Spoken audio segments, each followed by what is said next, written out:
Danmachi sobrevive. Capítulo 6. Un grupo de aventureros, compuesto por 5 miembros, avanzaba con cautela por el piso 3 de la mazmorras de horario. Sabiendo que este nivel, aunque relativamente accesible para los principiantes, aún escondía sorpresas mortales, como cualquier otro nivel en el interior de la mazmorra, lo mantuvieron la prudencia suficiente y se adentraron sin tomar en cuenta algunas precauciones que por lo general y todos temían que mantener a toda costa. Los 5 jóvenes, con el brillo del entusiasmo de los novatos en los ojos, avanzaron sin precaución a través de la mazmorra, sin saber que habían caído en una trampa de enjambre. Nuevamente, todo eso pudo haberse evitado con simples verificaciones. La falta de experiencia en sus corazones, mentalidad y de combate les llevó a un aprieto mortal, amenazando con sus vidas y proporcionando la posibilidad de tener una muerte espantosa. Estaban listos para enfrentarse a los retos que les deparaba la mazmorras, mas no entendían las verdaderas magnitudes que conllevaban enfrentarse a una oleada de criaturas que aparecían sin cesar. Entre ellos, Eric, un espadachín de cabello oscuro y ojos decididos, ocultaba el miedo y el pavor que estaba sintiendo, mientras los monstruos lo ponían en aprietos, dejándolo a nada más que la defensiva, mientras soportaba el dolor de sus heridas, desangrándose lentamente desde su costado. A su lado, Alia, una maga principiante, tenía los ojos llenos de pavor, arrodillada en una esquina, recitando las únicas palabras que tenía en su mente para poder lidiar con la situación. «Por favor, alguien, ayúdenos», exclamaba con fervor, como si se tratase de su magia misma, deseando invocarla con todo su corazón. Pero se encontraba vacía, agotada. Ya no le quedaba más mana para alimentar su báculo de fuego. Darian, el guerrero corpulento y confiado, cuya habilidad con las hachas lo hacía un apoyo fundamental en el grupo, yacía boca abajo entre su propia sangre, con múltiples cortes profundos a través de su cuerpo. Hacía mucho que no sentían el aliento de sus compañeros, pero la situación del asedio solo les permitía tratar de escapar y sobrevivir. Evitar ser descuartizados por estas criaturas, terminar siendo abono para la mazmorra y posteriormente desaparecer en un montón de minerales que podrían ser de utilidad para la creación de estas horribles y espantosas criaturas. Peor aún, temían que sus almas quedasen atrapadas dentro de estas mazmorras, sin que pudiera volver al dominio de su Dios y Padre piadoso, condenados a pagar como no muertos dentro de las oscuras y frías paredes de este infierno en este plano físico. Farah, la ladrona ágil con una destreza en el sigilo y las trampas, y que anteriormente les había acompañado a través de todo el transcurso de su viaje, hacía mucho que los había abandonado. Pues su responsabilidad era cuidarlos a toda costa de este tipo de situaciones, y sin embargo, su incompetencia los llevó a esta situación, independientemente de si fue por algún error o intencional. Los ladrones, como bien lo decía sus especialidades, solo velaban por sus intereses, a menudo siéndoles útiles a los aventureros solo para la investigación de nuevos pisos o pasillos desconocidos. Y ahora, atrapados en este tercer piso, fue por culpa de una mala gestión por parte de esta ladrona que todos terminaron como estaban. Y Lucia, la arquera de mirada intensa, casi había perdido un ojo, mientras se encontraba de lado en el suelo, con una herida en su estómago, desangrándose. Su ojo herido tenía una delgada línea del cuchillo del goblin que la había alcanzado. Respiraba, estaba consciente, pero eso las hacía sentirse más infeliz. Pues tendría que escuchar los lloriqueos de la maga y posteriormente presenciar su propia muerte antes de dejar su último aliento en este mundo. El único en pie, que a pesar de sus heridas, permanecía como última línea de defensa entre él y sus amigos solo pudo maldecir con todas sus fuerzas. Se encontraba rodeado, a pesar de solo tener 3 segundos de respiro. Pudo detectar con claridad que quedaban muchos monstruos, muchos de ellos. ¿Quedan 10? ¿20? Probablemente más de 25 y posiblemente más, el número era demasiado debido a la prioridad de su condición como grupo, y las matemáticas eran insignificantes para él en estos momentos. Solo importaba darlo todo y tener la esperanza de poder presenciar un nuevo día. A pesar del dolor de su costado, se permitió flaquear incluso si sus músculos le quemaban. La niña maga aún gritaba, probablemente atrayendo a más monstruos. Las cosas solo estaban empeorando. «Maldita sea, solo cállate de una vez por todas», gritó Eric, mientras levantaba su espada temblorosamente, a duras penas formando una defensa que colisionó con las garras de un kobold. Uno de los tantos goblins, quienes se encontraban sonriendo mientras los rodeaban, se había adelantado de manera sigilosa hacia su posición, apuñalando su muslo derecho. «¡Ah, maldición!». El chico se quejó, mientras empujaba con todas sus fuerzas al kobold, y redirigía la dirección de su espada con la misma fuerza, dividiendo al goblin desde el hombro hasta su torso. Ignoró la sangre que salpicaba en su cuerpo, de todos modos ya estaba bañado del repugnante fluido corporal de estas bestias, empapado entre la mugre y la pestera. Cojeó hacia atrás, en un intento de formar otra defensa, cuando a duras penas logró detener una embestida del mismo kobold, haciéndole caer de espaldas, sin fuerzas. No solamente era este monstruo, 3 más aceleraron hacia él con la intención de desmembrarlo. Su ira creció aún más. Y la maldita maga de mierda seguía gritando. Que te calles de una vez por todas, maldita sea. Ella lo ignoró, le importó poco las palabras de su líder de todos modos.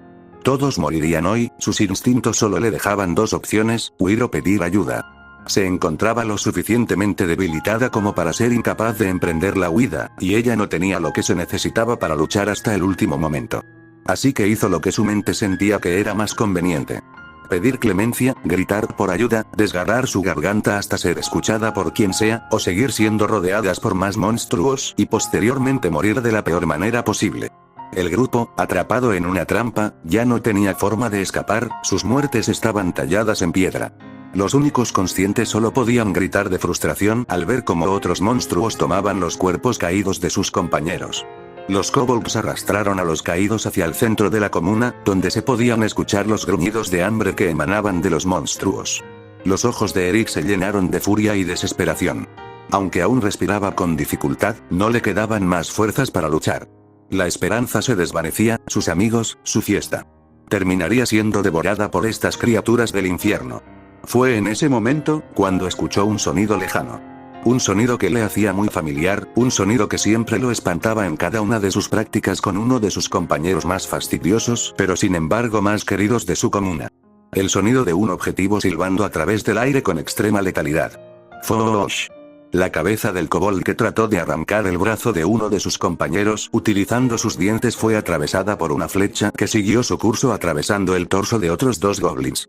Aterrizando justamente en el cuerpo de un conejo cuerno, haciéndolos explotar a todos en un montón de niebla oscura. ¡Fosh, fosh, fosh! Los monstruos se encontraban completamente aturdidos, buscando al disparador por todos lados, su rabia y desesperación aumentando a niveles exorbitantes mientras gruñían y rugían a lo desconocido. Incluso Eric, completamente desconcertado, intentaba con esfuerzo encontrar al responsable de la matanza que se estaba llevando a cabo en contra de aquellos monstruos que casi acababan con sus vidas. ¡Fosh, fosh, fosh! Los monstruos empezaron a caer, atravesados por las flechas que tenían una potencia, una velocidad tan fuerte, que la resistencia que le proporcionaba los cuerpos de aquellas criaturas era similar a la gelatina. Fue entonces cuando lo vieron, un equipo compuesto por 2 personas, 2 aventureros, un equipo inusual compuesto por un espadachín y un arquero. Honey, quien se había dignado a explorar el nivel 3, había escuchado los gritos de desesperación por parte de aquellos aventureros.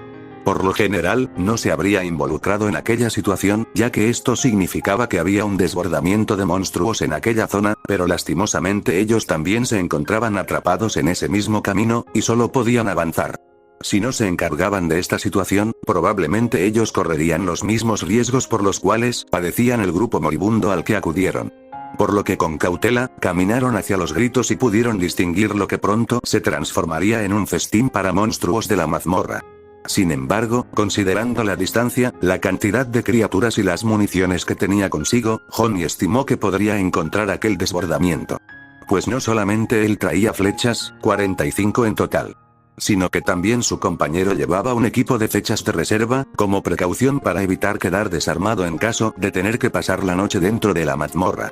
Honey, sin pensarlo 2 veces, empezó a disparar flechas de manera constante mientras avanzaba muy despacio, pues allí, entre todas esas criaturas, la gran mayoría eran kobolds, por lo que no quería adelantar su muerte por no tener las precauciones adecuadas. Kalia salió volando contra los demonios que intentaron devorar a los aventureros caídos. Desenvainó su espada, cortando las cabezas de aquellas criaturas, y sin pensarlo 2 veces empezó a tomar a los heridos uno por uno mientras Honey le servía de cobertura, atravesando las cabezas de los kobolds que intentaron lanzarse sobre el aventurero novato. Mientras Callias avanzaba con los heridos hacia la dirección de Honey, este pudo observar con precaución cómo los kobolds intentaron correr en dirección a Karies con la intención de apuñalarlo por la espalda. Joder, Honey, lo pude evitar maldecir mientras dirigía su atención hacia aquellas criaturas. La velocidad de estos monstruos lo superaban por mucho, literalmente era como tratar de comparar la reacción de un niño con la reacción de un hombre adulto y atlético. La diferencia entre Honey y las criaturas del nivel 3 era más que evidente, la razón del por qué las personas normales incluso con las habilidades adecuadas de supervivencia, eran incapaces de luchar un combate contra aquellas criaturas. La diferencia entre las habilidades físicas era casi abrumadora. Sin pensarlo dos veces, a Honey solo le costó unos segundos dejar su barco a un lado y cambiar a una nueva arma que había creado con anterioridad días atrás. Honey no habría esperado utilizarlo en este momento, pero la cantidad de monstruos ameritaba juego indiscriminado. Por lo que sin pensarlo dos veces, sacó a relucir la nueva arma que tenía en sus manos, una ballesta china de repetición. La ballesta china de repetición, también conocida como ballesta Zuge, fue un arma histórica destacada por su capacidad para disparar múltiples virotes, proyectiles similares a flechas más cortas, en rápida sucesión. Su diseño consistía en un cargador superior que almacenaba los proyectiles y un sistema de palanca que permitía recargar y disparar con un solo movimiento. Aunque su alcance y potencia eran inferiores a los de una ballesta tradicional, su velocidad la convertía en una herramienta eficaz para combates a corta distancia y en tácticas de hostigamiento. Este arma fue utilizada ampliamente en China durante varias dinastías, realmente recubiertas con venenos para una mayor letalidad. Aunque se le atribuye a menudo su invención al estratega Zhuge Liang, los registros históricos indican que versiones primitivas ya existían antes de su tiempo. Zhuge Liang habría perfeccionado su diseño, haciéndolo más eficiente y adecuado para las necesidades bélicas de su época. Se utilizó principalmente en ejércitos que requerían armas fáciles de operar y que pudieran ser producidas en grandes cantidades. La ballesta de repetición ofrecía una notable ventaja en velocidad de disparo, permitiendo lanzar hasta 10 virotes en apenas 15 segundos. Sin embargo, su precisión y potencia eran limitadas, lo que la hacía más efectiva en ataques masivos o en defensas fortificadas. Estaba fabricada principalmente con madera y metal, y su construcción sencilla permitía a los ejércitos chinos equipar a grandes contingentes de soldados con relativa facilidad. Aunque eventualmente fue reemplazada por tecnologías más avanzadas, la ballesta de repetición representó un avance significativo en la historia de las armas.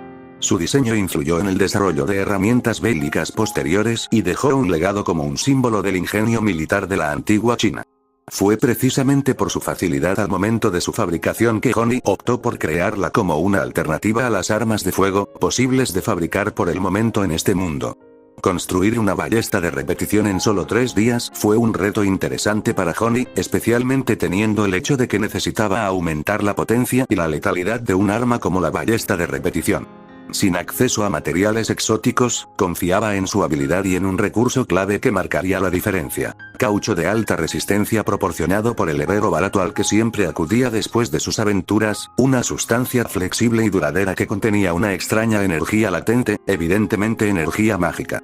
Honey comenzó recolectando los materiales más básicos: madera dura para la estructura, ligas resistentes para el sistema de tensión, y una caja de clavos especiales que había encargado a su herrero barato local. Cada clavo tenía una punta reforzada y una rosca única que aseguraba una fijación perfecta. En su taller, prácticamente la habitación que siempre alquilaba, Honey examinó el caucho de alta resistencia.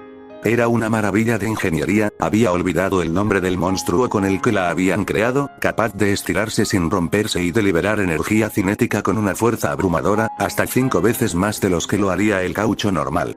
Honey bromeó relacionando esta maravilla mágica como los puntos extras de ataque. Mientras tallaba la madera para el cuerpo principal, pensó en cómo aprovechar esta propiedad única. Si el caucho podía multiplicar la fuerza, la letalidad estaba asegurada. Solo necesitaba encontrar el equilibrio adecuado. El sistema de repetición fue su prioridad. Con las ligas y el caucho, diseñó un mecanismo sencillo pero efectivo. Al mover una palanca de madera, la cuerda de caucho se tensaba automáticamente, colocando un virote en posición para el disparo. El sistema era sorprendentemente rápido, permitiendo disparar hasta 30 proyectiles en menos de 7 segundos. Honey decidió usar el caucho también para amortiguar el retroceso, lo que mejoró considerablemente la precisión. Los clavos especiales se usaron para reforzar las uniones críticas, asegurando que la ballesta soportara la tensión extrema sin desarmarse.